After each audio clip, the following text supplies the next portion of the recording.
Leetcode number 21. Merge two sorted lists. We are given the heads of two sorted linked lists, list 1 and list 2. These lists are sorted in a non-decreasing order, which means that a node is followed by a node with the same value or greater. We want to merge the two lists into one sorted list and return the head of the merged linked list. So, the first step is to identify the head of the merged list. We have 4 different cases to handle. First, if list 1 is null, we can return list 2. If list 2 is null, we can return list 1. If both lists are null, we can return null. But we don't actually need to add anything to our code because it will be handled by the first if condition. If list 1 is null, it will return list 2, which is also null. So we don't actually need to return null explicitly. Now, if both lists are not empty, we need to compare the value of the first nodes and take the one with the smallest value. If they are equal, we can pick one at random, it doesn't matter. So let's define a variable head, and if the value of the first node of list 1 is smaller than the one of list 2, then we assign it to head. Otherwise, we assign the first element of list 2 to head. Okay, we have the first element. We now need to find the second element, which is either the next element after the head or is the first node of the other list. To decide, we need to compare their values. If the head's next element is smaller than the other node's value, then this node is correctly placed. But if it's bigger, we need to update the value of head.next. Okay, the code I wrote on the right worked for this specific example, but not if the head was pointing to list 1. So before identifying the head, let's define the variable other that holds a reference to list 2 when head points to list 1 and vice versa. We can now rewrite our code by replacing list 1 by other. But notice that when we modify the value of head.next, we delete the link to its previous value. So before modifying head.next, let's store its value in a temporary variable, and after the modification, because TMP points to the head of the other list, we can assign TMP to other. We now have 2 nodes correctly placed in the list. For the third one, it can either be the node following head.next or the one pointed by other. But here we are not going to write something as goofy as head.next.next. Instead, we are going to define a new variable called cur to hold the current element we are processing. So we make it point to the head. And let's replace head by cur in our code. So now if other.val is smaller than cur.next.val, then we create TMP, then we update the value of cur.next, and modify the value of other. Now to look for the next element in the list, we can update the value of cur to be the last element of the list that is correctly positioned. Now we can repeat the same operations to find the third element in the list. So we compare other.val with cur.next.val, which in this case is smaller, so the if condition will be false, and we can update the value of cur. Then for the fourth element, we need to repeat that again, comparing node and adjusting links whenever we need to. Because we keep repeating these instructions, let's put them in a loop. Now we just need to figure out when to exit it. Okay, now consider the following example.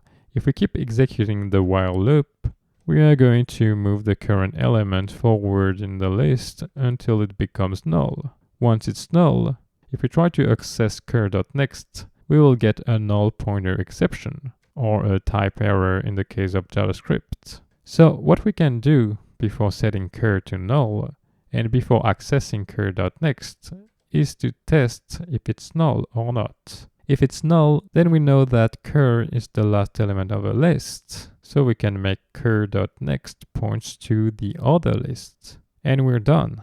The 2 lists have been merged, so we can return the head of the list. What about other? Can it be null? Well, at the beginning, we initialize it to a node that we know is not null. Inside the loop, we update it to cur.next, which we know is at null. So no, Other cannot be null, so we don't need to worry about it. This code works just fine. We could stop there, but this code is quite ugly. The least we can do is extract the first if condition like so. There's also this pretty neat solution that creates a dummy node and returns its next element and uses the arguments to move around in the lists. But I'm not going to explain it in details because I want to present you a different, more elegant solution. If we go back to the definition of a list is a collection of elements, but we can decompose it into two parts. The first element, or the head, and the rest. The rest is itself a list, which has a head and a rest, which is a list with a head and a rest, and so on until we have a list with a head and an empty rest. So lists are recursive by definition, which means that we should be able to use recursion to solve our problem. Okay, Leetcode uses different names. List is called list node, head val, and rest next. Let's see an example where we can use this recursive definition. Let's say we want to clone a list. So we define the function clone that returns a new list. Its head is a copy of the head of the original list, and its rest is a clone of the rest of the original list. So every time we call the clone function, we are going to clone a new node, and the rest of the list is going to shrink until it becomes empty. Once the function is given the null value, then there's nothing left to clone. So if list is null, then we return null. Okay, I hope this makes sense, because we can use a similar logic to merge two lists. Here we want to return a list, but this time we have a choice to make. Should the head of this list be the head of list 1 or of list 2? If it's the head of list 1, then the rest should be the result of merging the rest of list 1 with list 2. But if the head is the first element of list 2, then the rest should be the result of merging the rest of list 2 with list 1. So let's code this. First, if list 1 is empty, then we can return list 2. And if list 2 is empty, we return list 1. Then if the head of list 1 is the smallest element, then it's the node we want to return, because it will be the first element of the final list. Otherwise, we want to return list 2.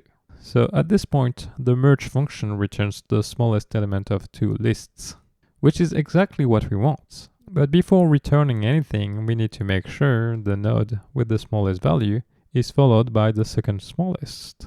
So if list 1 is the smallest, then list1.next should be the smallest element of list1.next or list 2.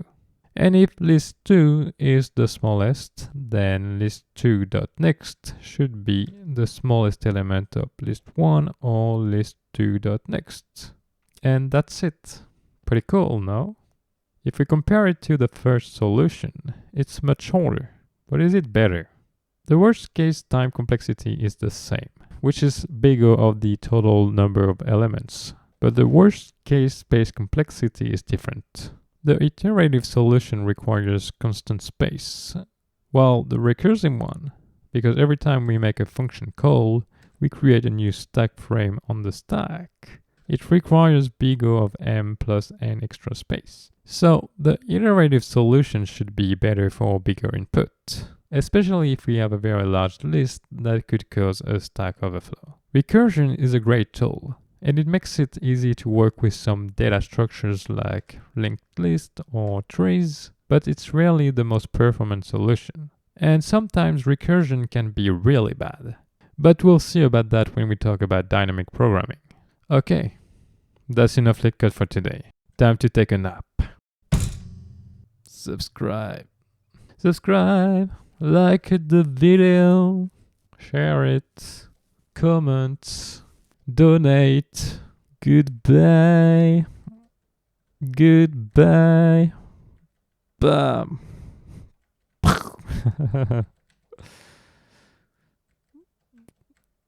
Subscribe or